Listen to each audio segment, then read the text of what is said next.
Okay, so picture this, a state so deep in a justice crisis that it actually led the world in locking people up. Now, imagine the people of that state deciding, you know what? We've had enough. This is the story of Oklahoma. It's about how voters took charge to rewrite their own laws, the incredible successes they had, and the really complicated, messy, and unfinished journey that came next. To really get what's going on here, you have to start with this fact. For decades, Oklahoma wasn't just leading the U.S. in incarceration, it was a world leader. I mean, the state's prisons were literally overflowing, and it was all being driven by some of the absolute toughest sentencing laws in the entire country. And that really brings us to the big question for this explainer. What happens when it's the people, not the politicians, who look at the system and say, this is broken, and then vote to fix it themselves? Well, the answer in Oklahoma is, it's both really inspiring and way more complex than you might think. All right, so first, let's just break down how deep this crisis really was before anybody started trying to fix it. This chart right here gets to the absolute core of the problem. See, it wasn't just that they were sending more people to prison, it was about how long they were keeping them there. For property crimes, we're talking sentences nearly double the national average. And for drug crimes, a staggering 79% longer. This wasn't just a policy, it was the very engine driving this whole crisis. And the real-world impact of these super long sentences was just devastating. On one hand, you've got a state budget stretched to its absolute breaking point, trying to pay for all these prisons. And on the other, you have countless families being completely torn apart by a system that was all about punishment with very little hope of rehabilitation. But this is where the story takes a huge turn. Faced with a legislature that wasn't doing anything, Oklahomans decided to just take matters into their own hands. And they did it with this, honestly, brilliantly simple two-step idea. It's called justice reinvestment. Step 1, pass a law, State Question 780, to send fewer people to prison for low-level crimes. And then, Step 2, pass another law, State Question 781, to take all the money you saved from doing that and reinvest it back into things like mental health and substance abuse treatment at the community level. Simple, right? So what did State Question 780 actually do? Well, it did two really important things. First, it changed simple drug possession from a life-ruining felony to a misdemeanor.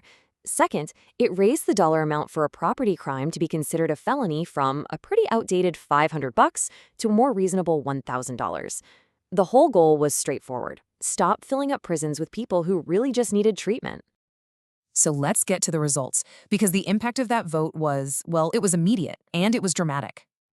Now, before the vote, the opponents were predicting total chaos. You know, they warned of crime waves, a complete breakdown of public safety, but that is not at all what happened.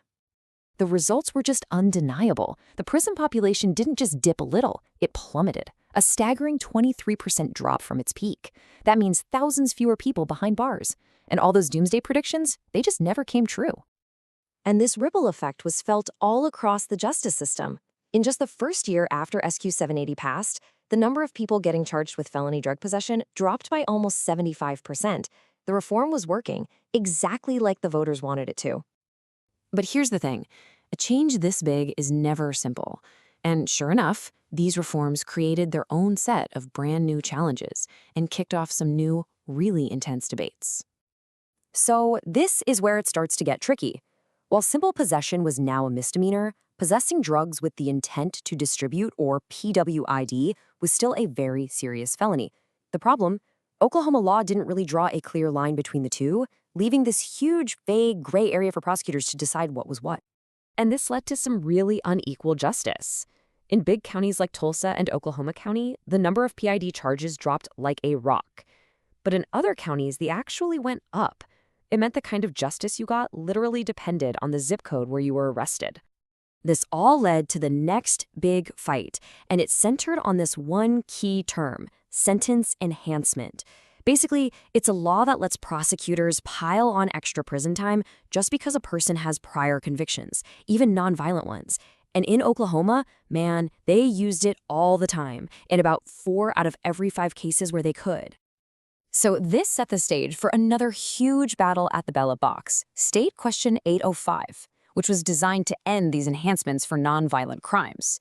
On one side, supporters were arguing, hey, the punishment should fit the crime you just committed. not your past mistakes, and that this would save a ton of money.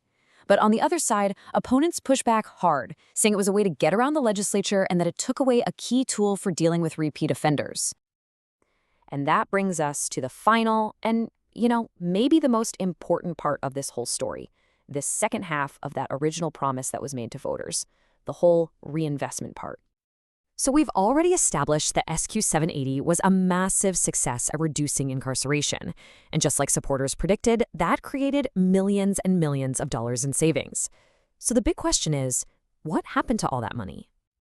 And listen, we are not talking about chump change here. In just one single year, fiscal year 2020, the state's own Office of Management calculated the savings from not locking so many people up to be a very real $11.6 million.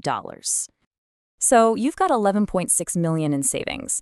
Now, guess how much money the state legislature actually put into the fund that the voters created?